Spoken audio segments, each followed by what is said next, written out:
నిన్న ప్రజాస్వామ్యము కూని అయింది.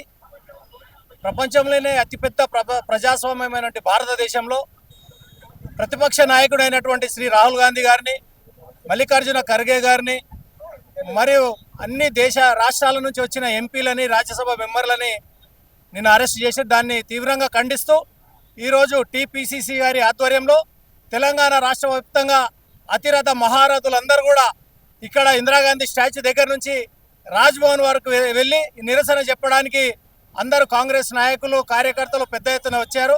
ఏదైతే ప్రధాన డిమాండ్ ఉందో విద్యాశాఖ మంత్రి ధర్మేంద్ర ప్రధాన్ గారిని రాజీనామా చేయాలి, అదేవిధంగా ఈ పేపర్ లీక్ ద్వారా ఆత్మహత్య చేసుకున్నటువంటి యువకులకు ₹1 కోటి ఎక్స్గ్రేషియా ఇవ్వాలని చెప్పి ప్రధాన డిమాండ్ని ఏదైతే వాంగ్చుంగ్ గారు 20 రోజుల నుంచి నిరాహార దీక్ష చేశారో ఆ దీక్షను కూడా భంగం చేయడంతో దేశవ్యాప్తంగా ఉన్న యువకులందరూ దేశ రాజధానిలో శాంతియుతంగా వాళ్ళు పార్లమెంటు దృష్టికి విషయాన్ని తీసుకెళ్లాలని చెప్పి శాంతియుతంగా ర్యాలీ సాగిస్తే ఈరోజు పార్లమెంటు ముంగట వాళ్ళ తలలు బలగొట్టి ఇష్టారాత్యంగా లాఠీలు జులిపించి రక్తపాతం సృష్టించిన ఈ మోడీ గారి ప్రభుత్వం వెంటనే రాజీనామా చేయాలి.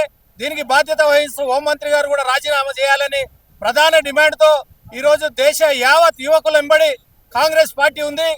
కాంగ్రెస్ కి హాత్ యువాంకి సాత్ అనే నినాదంతో ఈరోజు రేవంత్ రెడ్డి గారు, పిసిసి అధ్యక్షులు, మరి రాష్ట్ర కాంగ్రెస్ పార్టీ అతిరథ మహారథులు అందరూ కూడా దేశవ్యాప్తంగా ఉన్నటువంటి చదువుకున్న యువకుల వెంబడి మేము మీ వెంబడి ఉన్నామని చెప్పి ఒక సంఘీభావంగా ఈరోజు ర్యాలీ కొనసాగించడానికి అందరూ కూడా హైదరాబాద్ నడి ఒడ్డునటువంటి ఇందిరాగాంధీ స్టాచ్యూ నుంచి మొదలు కాబోతా ఉంది.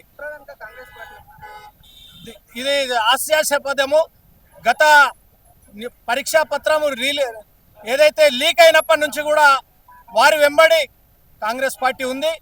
దాన్ని పార్టీలకు అతీతంగా కూడా 20 రోజుల నుంచి దేశ రాజధానిలో నిరసన కార్యక్రమాలు శాంతియుతంగా నిరసన కార్యక్రమాలు కొనసాగిస్తూ పార్లమెంటు దృష్టి తీసుకుపోవాలని చెప్పి అన్ని పార్టీలకు అతీతంగా యువకులు పార్లమెంట్ దృష్టికి తీసుకుపోవడంతో లాఠీ చార్జ్ జరిగింది.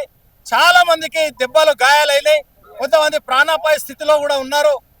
దీన్ని నిరసిస్తూ కాంగ్రెస్ పార్టీ ప్రధానమంత్రి గారి దృష్టి తీసుకుపోవాలని చెప్పి వారు ఇంట్లో ఉండడం తెలియడంతో వారి ఇంటిని కూడా ముట్టడించడం జరిగింది.